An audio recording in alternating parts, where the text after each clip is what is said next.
Last year, the most common question I got from the many executive leaders that I speak to is AI a hype or is it a new zeitgeist? Now the question is AI going to be as big or bigger than the internet itself? I am really concerned about the state of AI today. The biggest problem that AI faces today is not what Sam Altman and all these people are hyping up, singularity, at least not yet. It is the fact that most AI projects are still stuck in the lab and it's not living up to its promise. What is the promise of AI, right?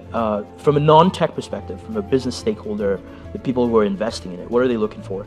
Next level of profitability while doing more good for your customers and for the communities that you serve, right? So the $1 trillion question today is what should you solve with AI?